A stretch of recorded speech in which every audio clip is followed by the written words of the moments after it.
talo fatu nei tau fōu sapati o le tua. I le tatu e kare sia masani ai nei utaa. A inga ma tala bōng whanau. O wofo i mai masani o lo whalongolo mai le taia. Whatalo fatu fo i tatu manuenga i Las Vegas i nei a inga o lo iai o lo tau mwhai ala i le mana o le tua e atina en whaola nisi molonu malo.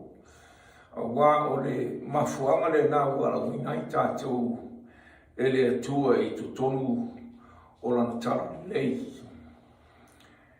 Lo mātou ta māpa i ai o lo ofio i langi. Mātou te mana o mia e siri atu i so o se mea lava i le nei taia. O le mafutanga a le anganga pa ia mautangata. Ia lo fia a unei mai lātou umalawa. A wāu nomalo o nganga pa ia e fo i fua o whiau. E le fo i mai masi fua. Ia whaftai le tua o e whafonga mai. Taria mai la matu whamauralo atu. Ono o Yesu lo matu li whaora. Amen. Rau tu o le tatu whiau tai au nei u whaau tuina o le whiau e tauan whaso atu. E iei whiau e te tauana whaso atu e rau whinga ruenga a le tua. I tala tu whasono tu spaia. O le masani a le atua e mua au inatu lana au perfecta i le vaenga tau ma le vaenga tau. Lea tupulanga po lea tupulanga. Pe a whai e sila fia e le tua ma whina ngalo le tua o le a whao o mai se pōpua ngā, po siala, po se whao untianga. Tofu lama lea tupulanga ma lea tau, lea taimi, ma whiau whapitoa e ave i lea tua i on tangata, ona e rofa lea tua, e le whina ngalo lea tua, e o mai se whao untianga, ai le sauni ona tangata i la inga i le ola e wha vau. Mai tusi o amosa mtau koe tolu whai koe fitu. Nā te le whaia lava se mea tasi e au noa man mua whai loa i ana au perfeta. On whai loa le na au perfeta i e wha fō mai whi au lea. Whina ngano leo le tua. Nā te le wha te i te ia i tātou i se mea lava e tasi. Ai mise lava le onga nei whātau whaotanga le atua. Mao le atua e o mai a whiau, o wai sila fia e le atua le lumana. Sila fia e le atua le mea e tātou te manu i ahi. Ane sau tono tusi o Isaia ma tā upu whāsfuru ma le onu. Whai upu e iwa man whai upu e sifuru. Ia o tau mana tunatu i mea mua talu mai le o wa o le tua i le ai lava se tasi e mate tutusa. O loo whaali mai e le tua i a te tātou mea umalava o le atu tupu i le toi taimi o le i ungalolorangi mai lava le amatanga. Mai ana mua fo i o mea o le whaia. O loo whaiane e tū la pule o te whaia fo i mea umalava o te loto i ai. O le atua, nā te sila whiaina mea umalava.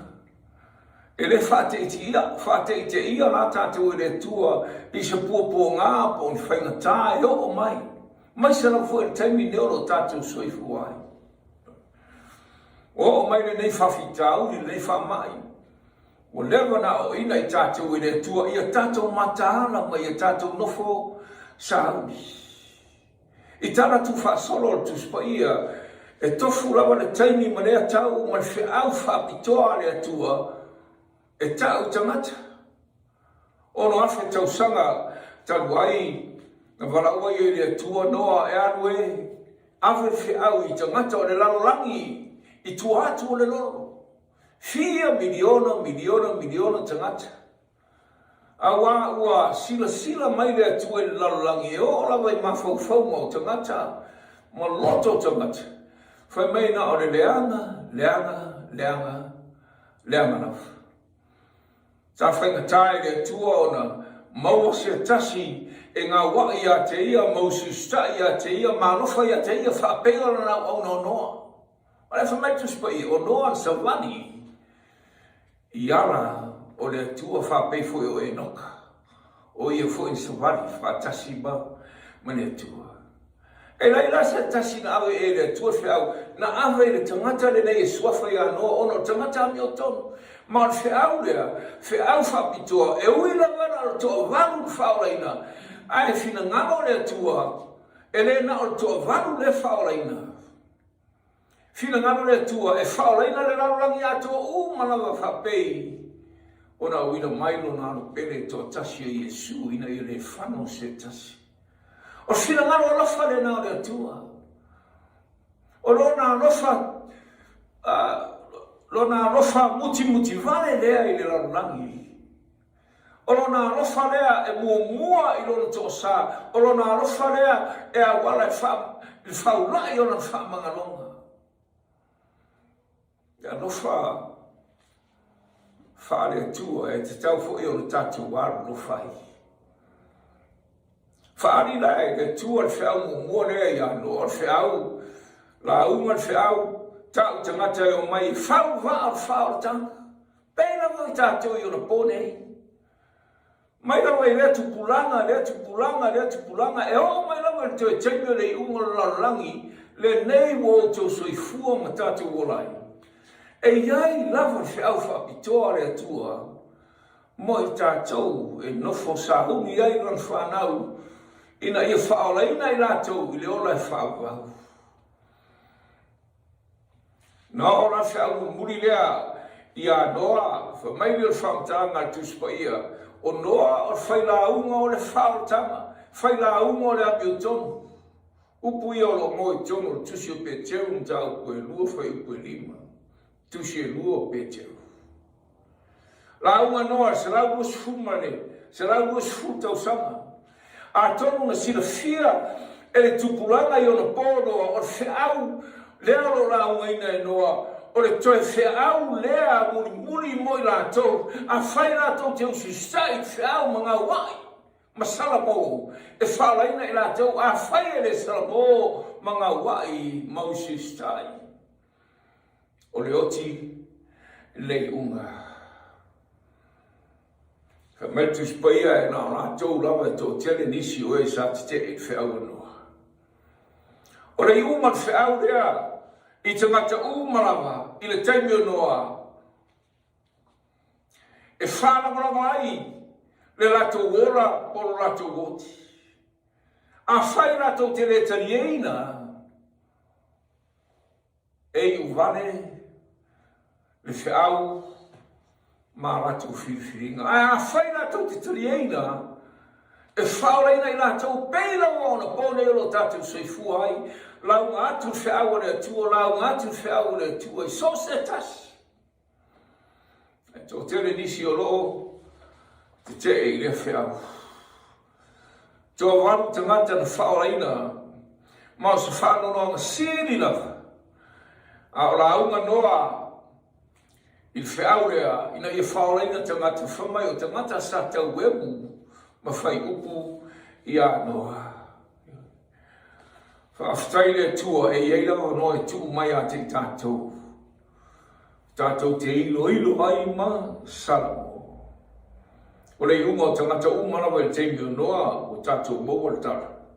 Noti I lātou. Wangana ai le toa watu. O lātou wora mo lo lātou o te whaara mo lango I lunga o a lātou whiwhiringa e whai. Whapewhea oe. Whawhia whiau o le tua o atu I lo whina ngaro mo lo loto o tui ai oe. Ai lo iai lo le sfoi a nganga la whina o I tonu. Aua, e le tai. Whatua, tuai pea oe. Ar me whengaroanga nā ti aporo. O le whatuai oe whaina whiwhiringa. Mo le ainga I leo lai whaawau. Whetalai Yesu, tusi o mātai o mtau po rusu marwhawha I po tosu marwhitu. E whape o na pōnoa. Whape whea o na pōnoa. Pe a sau le tari o tangata le aso e fio mai a Yesu. O le si o manga o le taimi ma le tau o le a fio mai Yesu. O le a whaapei le tupulanga nei o na ponoa. O na ponoa. O tau mai e tuspa ia. Whaatusa Yesu.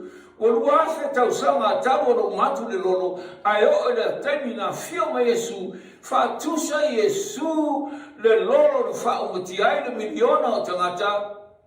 Maanga mamio tangata. I le taimi o noa. O le whaatusa i tātou i ono pōnei. Whapea o no pōno. Mea na whaia e tangata i ono pōno. Au la unga pēa no ma tau atu e o mai e whauru waa e whaura nei rātou. Ai tau e mu tangata manunu mai o rātou uru. Whapeifu e o rātou loto. Ia rātou whamtaranga. Me lea i lawa se mea whapena e o mai li soifu ngani. Ni ona pōnei o le ngangarawa le nāua o i tō telo tangata. Whamai lea. O le virus leo COVID-19 lea o lo awhif. A whaina i tō telo tangata. Whaftai lea tu o wā. Tu e maua ma rosionisi o mātou tangata ai ngaloto. E o fo ia uo i se tasi se le ICU. No manatu e le ora. Sa tai ai whanga au i tu tonu o na whonga mai aronga whaola i. A toa nei masina. Ai maua tala whiwhialu aso nei. Wa awe i le potu e toi wi kawa ai ma toi ola a e ai le mu i lon soi fua marolo i. Whaftai le tua. Whai a mātou tō sanga nei tai au ma konfirmisi. Whai whi au Prestene whai lau tusi ma sui fwoi o. O ngā runga le tua i nei uta. Nā whaftai le tua. A wār, whi au le nei ua whaa whewhe mai a te tātou te mi umarafa. Ai, tātou tangata ke siano, e le aise manu e sili o na tātou while mua i le o le manu o tātou wola i le tu uman whorofora mai a tuspa i e uino sa wali tono wano le ato luti. O te le whewhe rami, me lea nai tasi. Pa usta o afe mawhi i utaftaf. Ai le tai mai ati o ese mala i tasi. Aisea, ona o oero tangata e ngā wai maususta i polo inga a le atua. Mai whaftai e uilawana e ususta i polo inga a le atua. Ai te tani tonu i le ami o tonu o keriso. E wha ofu ai oe. Au wā o oe lava o tangata ngasara. O oe lava o tangata por ma moe na ses.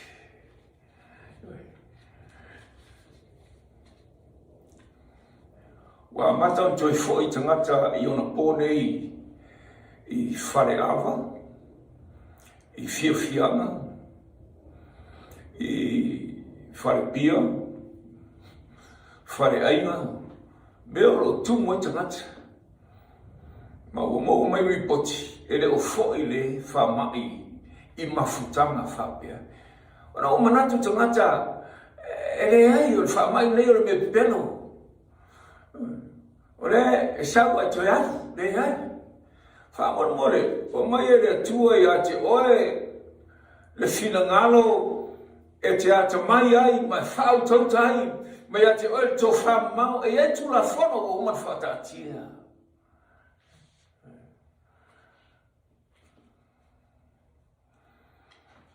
Mai ai whau whapitoa le atu o monto e teni neuro o tō sui fua ma tatu o lai. Ai le ia whio mai e suoro mo e tono tusi o whari.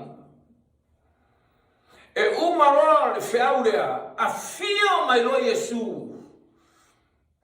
I le aso tele e ta ua tuspai o le aso le li. Le aso sunu ina e le whimea umalaga. Ma whawhawina la rangi nei ina ia vea. Mararo rangi fou, man matango fie. E sao whanga, manu nofo file muai, le whanau le atua. O lea na salamo. Matalia Yesu a vea mari whaora. A waru tatu whiau nei tai au. E mana tunatu I mea tāu ai. Ia e salamo. A wae talia oe le atua pe a whai tue salamo. E o lawa e la tu ia mo I whafo ma le lotu. Ai toe foi mai e talia oe le atua pe a whai tue salamo ma whamaoni. Ma tau wa wa salam fatu ese le tua le li ie wa useu ele no fono le tua e o nome mo fai lo mai a te tatou o fe au le tu pulanga na fai lo ya no ai o mai lolo fai lo ya mose ai le avesena ai a vesena ia Israelu mai fafo e la ina e le tua e tau whiau I ona tangata o tā taime le tua e o ina no maunga sinai se tu ina ifo le tu la whano le tua e a vea ma datu taitai ala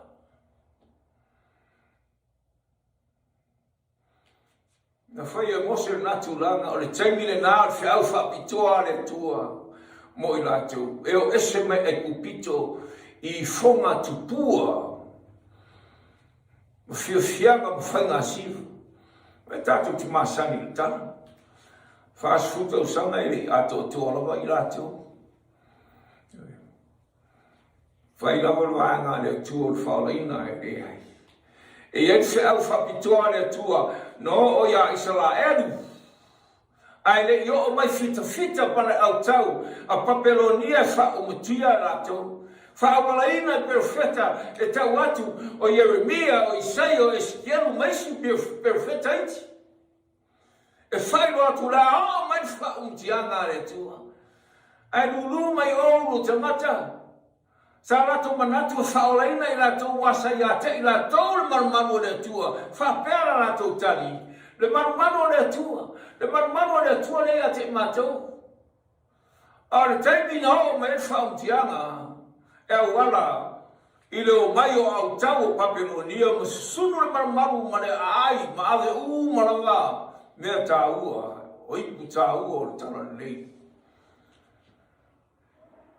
Whaatuso le tala lei le tua I papelonia. Mua au inatu e le tua rana o perfeta. E o whai taimi Yesu e iei whiau whapitoa na ave e le tua I le tupuranga po le tau na whio me Yesu ale na tu I lunga Ioane le baptiso ma la unga ina mo mua a wafametu pe o ia le tau wana. Na te whala mo le moleina le alo le Mesia o le ni whaola e whio mai. E whaola ina I tātou o Ioane o le whonga whetarai o le tua whamaitus pa I e reise spiro wheta. E siri atu I a Ioani.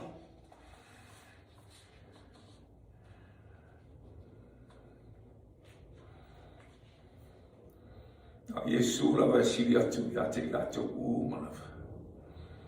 Tai o Israeli o no pōna sa lato le talieina le whiau le a Ioani. Ma le whiau o Yesu.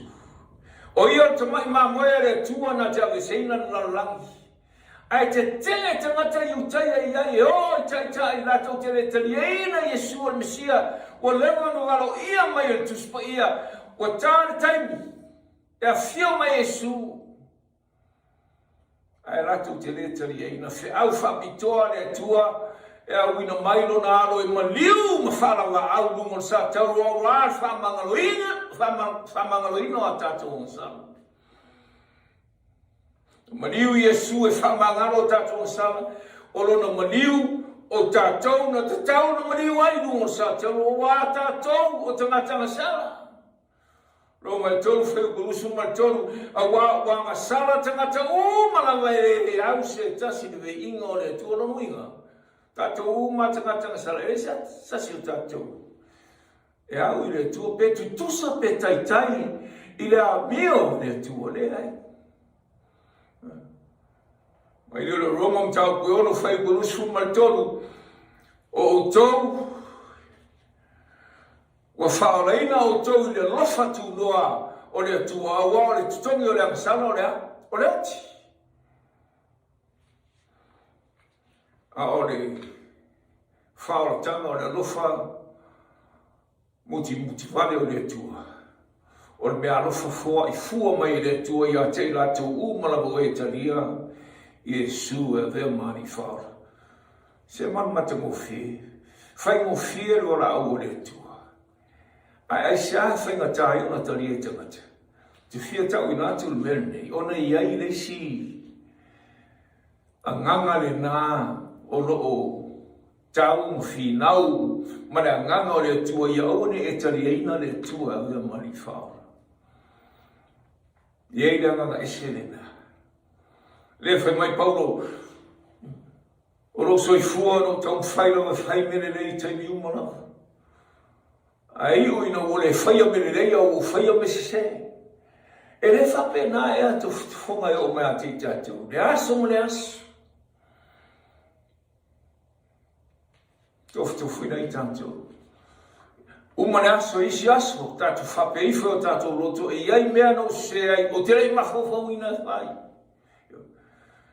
Ona fsiri leo Paulo, ono ore nei ngā tūranga sanaro I atea, o ai sen whai o whaola ina au, ona toe tani lawa leo Paulo, o Iesu ke riso le whaola. Na o Iesu la. Wha mai nisi o tere whiru atu le lotu na, o tere tangatami o tonu le lotu, mene ia fia I rato lo o langang sana, a whai o lau whao punga na, e te whiu lawa whatan tani, e te le taitai a mio lei. E vawe ona e a mio lei, pe a whai sau oe maua masala ia Iesu.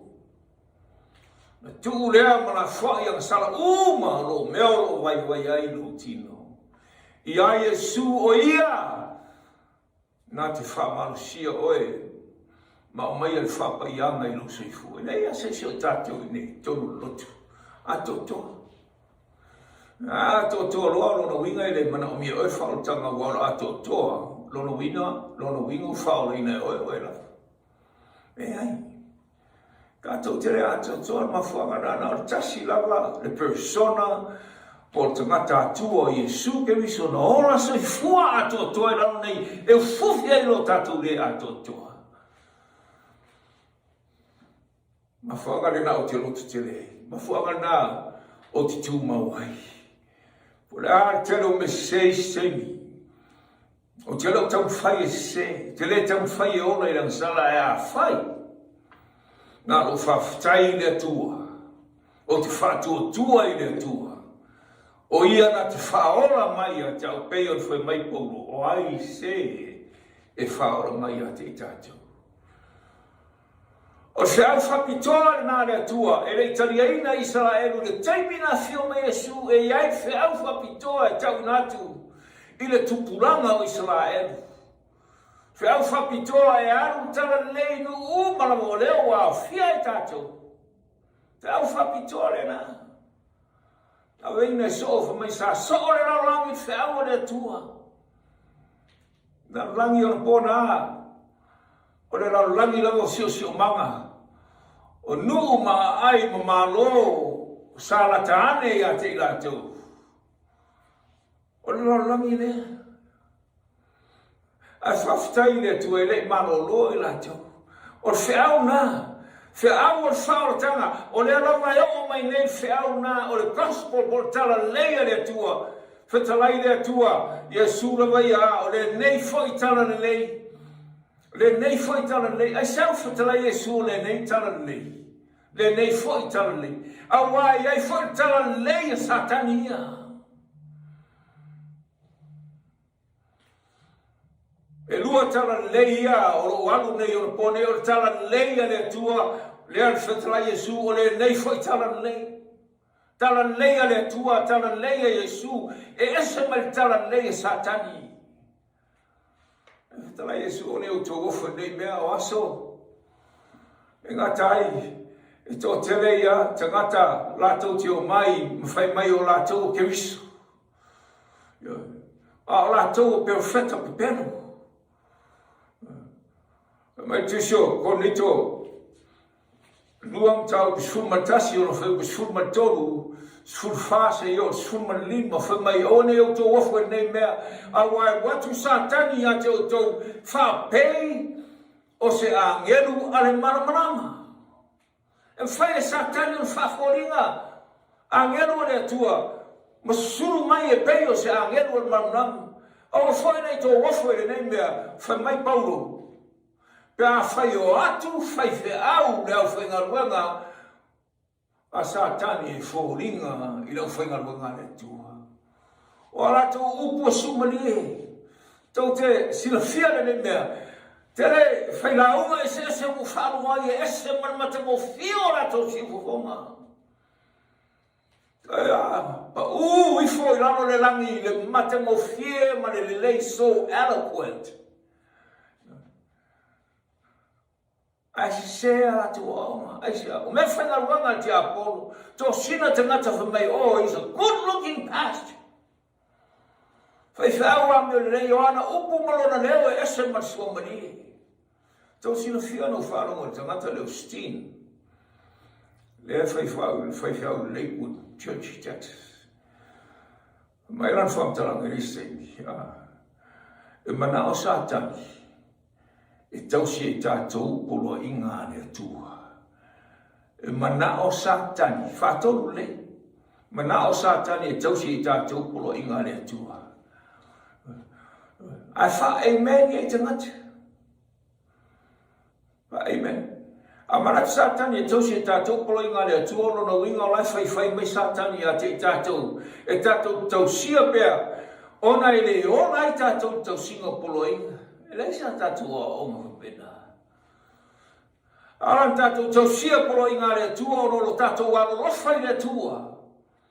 A whaitou te a rofa mai a te au i au tau tausi mai au polo i ngā. O whiau ngā rea tua, whapitoa e le taimio Iesu. Nā whio mai e whamangano, ma o mai le tala nei. Na whaari a Peteu. Mai si o so. Lua Petero tau mo mufai ku suma leono. Fa mai Petero o le present truth o le tala leile mo le nei foi tai mi mātou te rei muri atu. I tala o wau. O tala whau a mātou wha. I loi ngā atu i ate o tau. Le mana o le whio mai o lo tātou o ni o Iesu Kirisu. Whai lo mai. Le whio mai o Iesu e whaola i tātou. Mai lea, a oi mātou, na wa ai mata i ai lona maru malona vi inga. Mai lea tua ta mā ina ua mātou. Whāroho ina le siu whonga o lea tua i lunga le maunga pa ia. Maunga fuere te ua le maunga o le liunga. Mount of Transfiguration. Nā tu whāroho ina i siu whonga whamai. O lo o tani i pelere nā mātou te rofa. Te ratu ai. Te au nai te minana whio mai e sui no Siri Filipo. Leri i e whaari mai a te mātou ta mā. Whetalai e su o sea ua waai mai a te au. Ua waai ia i le ta mā. Ua waai ia i le ta mā. A wāra teimio Iesu, tō tere te ngata sa rato manatu, batari tonu o Iesu. O i o le atua, o se atua e nofo. I lono no fōa ma se pate sauni, tā uru mai ai te ngata. Ang sara lea. Ta mailo no lea. Wingo le tuan whaaria Iesu laro nei lo na alofa. Na whio mai tā rai tala lei whamarolo mai. Whaatunis o e na whioti. O le tuan e nā. Whaaria Iesu le tuan e langi le lofa i so se tasi. A whai e tui nātu le loto le tangata le nā ia Iesu. O se sau ia te o te le tuia fwoi se tasi. Tu ai ngā rafa nā. Te au nā Iesu te mire whapitoa na wina Iesu o tangata i le lalangi atoa. I o tu atu i le lalangi atoa e whai so. Ma tangata malafa. Talia Iesu. O le talitonu baptisoina tusio mareko. Matau kus fuma leono, whai kus fuma leono, le talitonu ma papati soina e whaoleina I lātou ao, le te tonu e le whaoleina. Whiau. Very simple whiau le tua. O nā rata whiau a le tua mo I tātou, I le taimi nei. What is the present message or the present truth for us today? I might say another generation neo lo tātou. So if I o whiau e tau an tātou whaso atu, o te whiau le ale tua, o le last call le ale tua, mo le tupulanga muni muli o soifua neo lo tātou soifua mo nai. Iai whiau whapitoa, a le tua e whai ui wai ngā luenga le tua, e whamuta I nei ngā luenga le tua, lo mo e tono tusi o whalinga mtau ke suma wha. Olo iei lapta inga le tua mo whiau whapitoa mo tātou, o whiau ni. O whamanu iei no le kare si as fitu. O tō whia e le tua la tō te aweina whiau whapitoa lea le tua I lalangi a tō whiau e tau o whiau a ngelu e tō tōru. Ma whiau o la ngelu tō wha. A tōnu oro e whapeifo I lo roto le tae ne o. Pasta mai ko au e o atolo e tusi o wharinga. Te le mwhai ono susuina o te le manuna mai. Te le manuna mai o tusi wharinga. Te le ia upu whainga tāo I eiro. Te le I manwheai. Ma whatangata ia matia Apollo. Tarako. Satani. Olo iai angelu e fitu. Tu ngara me mai fitu. E kalesia e fitu. Whamawhainonga e fitu. O mana fitu, o leilona sa fitu o tau mai tono tusi wharinga, sa e ofsiri atu, a whai o tau whawhia mele fitu rea, I tono tusi wharinga. O le asa o mona. Ai sa o le whapia mai ere tua, vadu, aso momua, a o le fitu. E leila mona e o le taua, Talai le tua, I o tō mana tua na sapati tō te whapai eina. Mai rau e ramatanga o numera le tua fitu, whawhitu on baptiso na manu. I tono roi tawhe. Whawhitu on whaiatu Peteru I a Yesu e whamangalo ina tangata whawhitu. O le iloa se fitu tu tono tu spei. E o rau e ramatanga I fofonga le tua la fitu. O la sole na marolo ai le tua whapa ia whamanuia tu ese le tua. Mai se tasi e tau so se aso la vai tapua iai. Yeah, I worship God. Yeah, me too. O te worshiping le tua i aso umalava. E a wana I la ua mio. E a wana I la mafutanga I le tua. E a rai whatu tua. E a rai matatonu I le tua. Fai lotu I aso umalava. Fai te talo I lai tapa I le tua I aso umalava. A o aso hapitore le aso fitu. Mai le tua I o tō mantua, le aso sapati tō te whapa I eina. Tau mai le tua numero. O le aso oa o na pola, e le ni ngoa, o aso mo mua lua tō whani mono fitu. Mai le tua I o tō mantua, le aso fitu. A o I ova le tua, no whaia o tō. O le aso sapati o le tua, whailonga le lo tato, vāwharoa I ma le tua. O whailonga le e whawhitai le tua o ia na redeemi na tātou whaotanga le tua. Le lai o mai tusi wharinga. O le whiau muni le tua. Ia veni na tō telo tangata po le lalangi a tō. O nā whio mai no leo Yesu. Whamanu e inga la tātou le kare si asfitu. Le o tau tala whamaulungatu. Pe mita pe ala e whafonga msila mai le tua. Le ara I loto maunalo e tau atu mea moni le tua.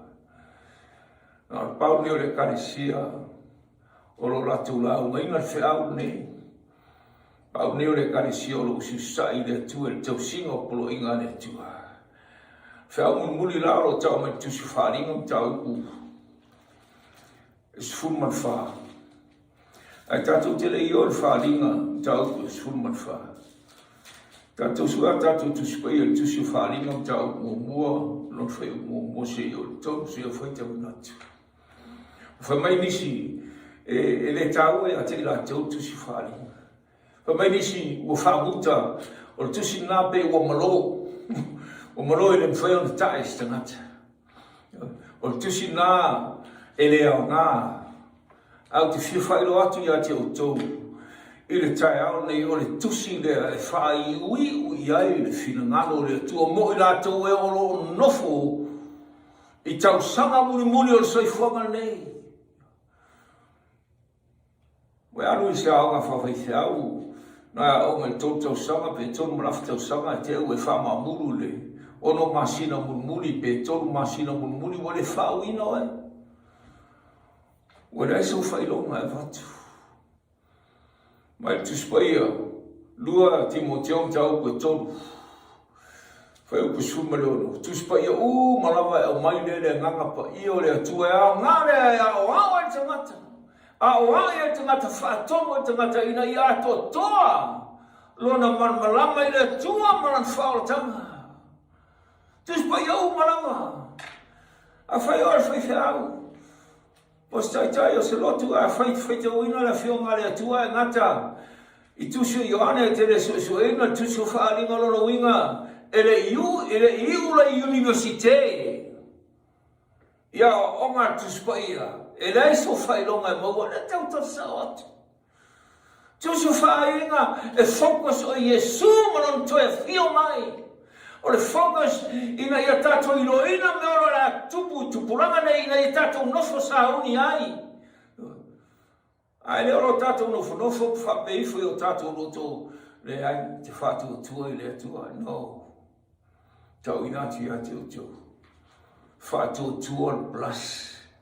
A whai tau la tusu whalinga tau kus fulmun wha. O lo iei upu nei o le mea leo o iei leo no sa i o la upa ia. O e tau si polo inga le tua mawhatu o tua, ia Yesu Kerisu. O te iloa, o tau tele tangati whameja, o e ma tau tele whalonga ina me o tula whono i le ola i se tasi. O i ta rofa, i le asa e whia ma Yesu ma o met whamsinonga le tua.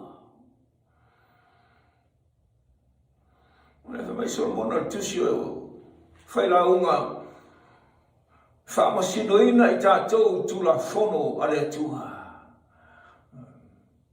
Whaamsinoina i tātou i meo tātou i loa e leisa me lilo. Tusi o mātai o mata abis fulman lua whameo upu uma tātou tau talai. Tu lei atu i tangata. E whaamasinoina i tātou po upu le lei po upu le anga. E o mai whaamsinonga le atua taito o tasi matutu i tātou malanga. I nano whari i o le atua i luma. E tateri atu i mea, le lei po me leanga sa tatu whai. Au te leo whamatau atu i ate o tau, e iai le aso. E o mai whamsinonga, moni whamsinonga le atua. Ai, whaino atu. E siri atu le lofo le atua. Siri atu le lawa ina o le atua, i loto mata pe a whai tari eina Yesu, o ia le ngato lo tato whamasino, o ia lo tato lo ia, o ia whai o le tui, whai a whihiringa pe te ola, pe te oti.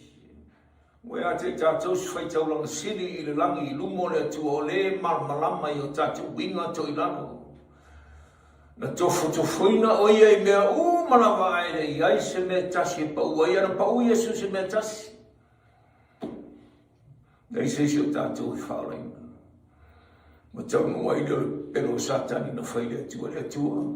E le mwhai se sin tau si au poloi. Le mwhai Yesu. Tau si Yesu poloi. Tātou whatou tua ia Yesu.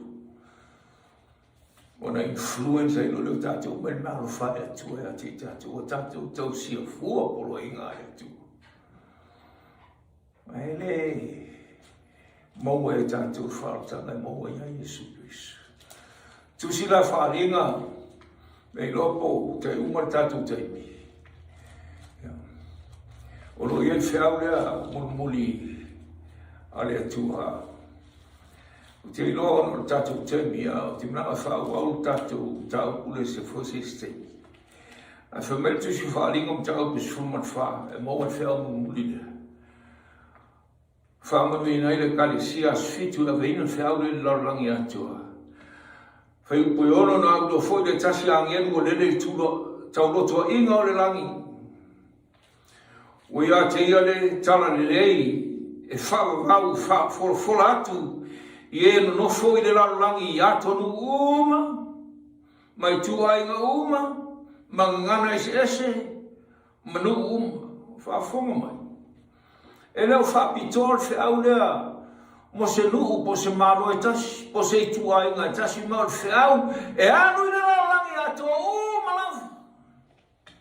Au whamaru eina le karesia fitu, paru le leo le karesia, o commissione le tue aveina il feau muli le la feau le tala le leia le tue tu fa manatu mai ai le tala le leia le tua ai la uma mai la so no tangata tamu mo i lungo manga ave tusi fa ia ina i loa lesi ai malesi ai au nei o feau le feau anga lo totolu lo wingo o sao feau o le to sa vali tangata o i ta vale o i wila Wadu lunga I satellites, le tio, iPad, telefoni, computer, wadu feau. Ale tua I lumara ua tangata pu e mailo wata peo mele o te whaia anu feau I lalangi ato. E iai whai nisi o lo avelis. A whai ngata au I ata tau nei. Ia, o lea whai luha e ngā le tua. E le nā tō tasi seau e feau le tua.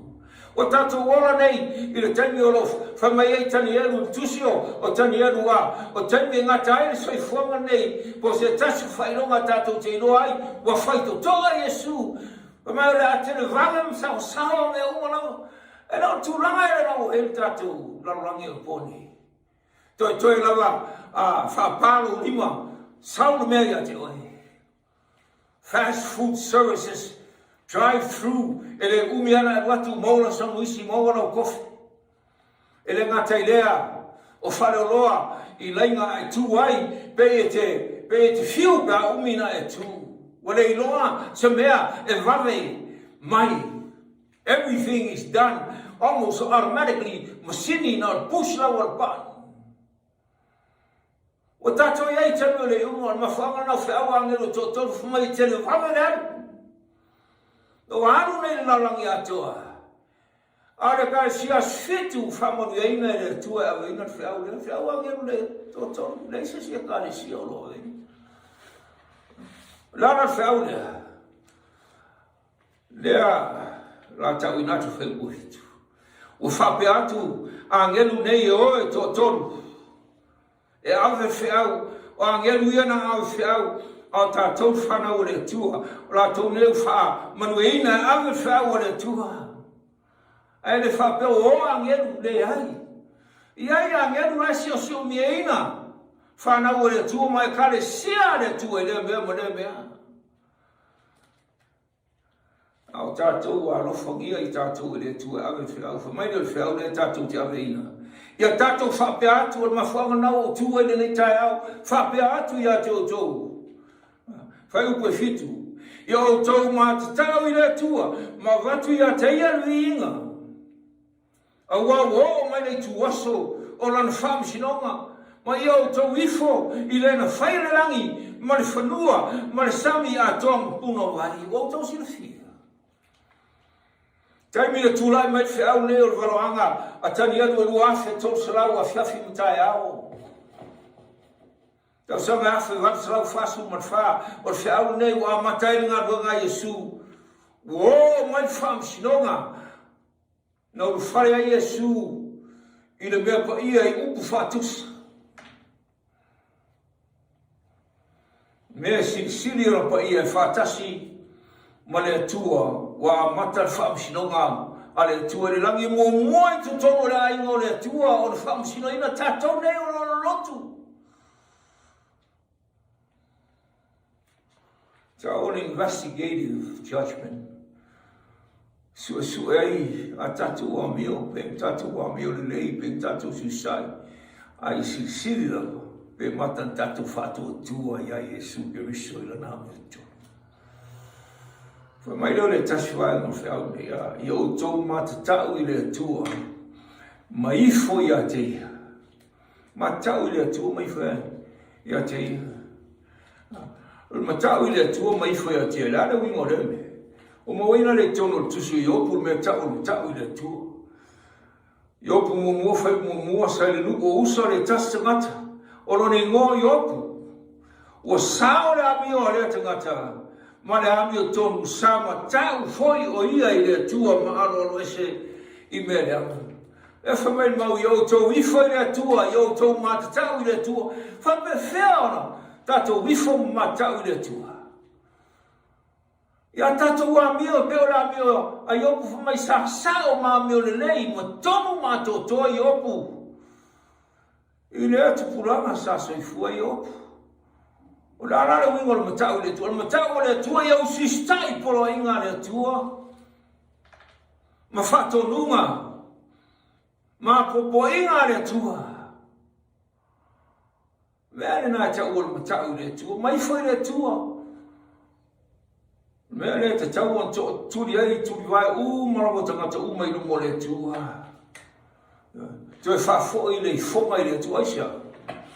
Mea tātou, wawa ai le tupulanga nei, ma sei fonga neo lo tātou siu. Sea. E vai ani, au lotu ono, tō tuturi lalo e ifoi, i le tua e whāri ai lo lotu, anganga whiwhawhitai. Ma li inga. Sea. E o foi temi tātou talo ai, ne stemi, yo tatou talo nofu le se me o iai. Oa, whaina talo tono tāwari. Le se me o tope a tatou tau sang, a o le ifo moni le tua, o lo to turi le lalo. Pea whaina o e lafa.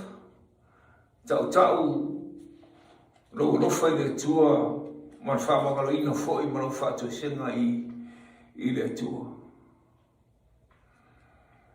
Mea nā tau matau i le tua. Aisha, toi whawhoi le matau i le tua, mai whoi le tua aisha. O sea maua le matau i le tua. I whoi le tua. Aisha, tau tato i whoi le tua, leo tau mai tusu wharinga, o whiau le awe i tangata umara langi. Aisha, ona tau lava, mai lava i lava matau ngai tala tu whasolo, tu spa ia whoi. Tau whaisa tani ina i a tato wifo matau puai i a te ina. An whiau a ngeru, lona lua o lo mau i tutonu o tusio wharinga le sifurman whawhai pa waru an munmuri atu ai leo le tasi a ngelu whape atu o pa pelo nia le aitele a wawa ia whainu inu uma i le waina o le to sao le atu o lana wingo le me sei tau ina tusei whiawa rangi to tolu lo mau i tonu whai puiwa o na munmuri atu ai lea ia teia ia te la ua o lona tolu a ngelu o whape atu ma le leo tere ai se tasi e ifo i le manu whiai ai se tasi e ifo i le manu whiai ma lona whatangata ma taria le whailonga i lona maulu po lona lima e inu rawa lea tangata i le waina o le toa sā o le atua o la lingi atu ifo e le mwhai on suia le ipo lona toa sā la whapupo ngai foi ia i le afi mane tai o luma o la wangi umara malalangi atua ma te mai mamoe pe au ia tonu whafoi le fonga i le atu ma o le whai le langi mane la langi le sami ma vai ma puna vai o ino whai le sami mane la langi ma puna vai o le atua i la matanga e toi tato i foi le tua na umalon fo le tua ia so ono me umalaga mano lo le tua sapati fama natu mai nei tato te i foi i le tua e o wala te singo no sa sapati fa ftai le tua o lo tato mo na fanoa mar fa foi nei e ai si me ta ua ia ta mai ai e umaloa le ifo i le manwheai mono whatangata e marai al tangata na o le sauro leo le whai upe sulman lua o le mele nei waiaile o le sai o rau pa ia o le mea whaile nei waiai e tausi polo inga ne atua ma le whatu tua e Jesu Christu a tono e whape e o pasi foi e gane si asfitu e polo inga a ese tasolo mnat whapena ia li liu nei Matausi polo inga le tua mwhātua ia Yesu Kirisu. Tō tele nisi whamaina le whātua ia Yesu Kirisu. Ale manino mai I whātua ia Yesu matausi ana polo inga polo inga sifuru. Polo inga sifuru. E a whiai marsapati o le tua. Taruai lau tātou taimi leo sau whailonga o tauna whamuta. La whaau atu se semi o te leo wholofola atu. Ala tau whai so atu le mata upu lea. Mara mata upu I le vai aso lea. O le wala au muni lea lea tua I a te tātou. Whai tau whai upu sfuru marwha, le mata upu a le sfuru marwha. E umaro whi au. A fio mai lore Yesu malana se le saito. E sene le saito. Ma whamanu e ina ina atu. Se lei foi ma titania tu ese sunu titania I le ngata anga lalang. Whaftai le tua o lo whamanatu mai. Ono lona alofa ia te tatu le soft pelo Yesu. Amen.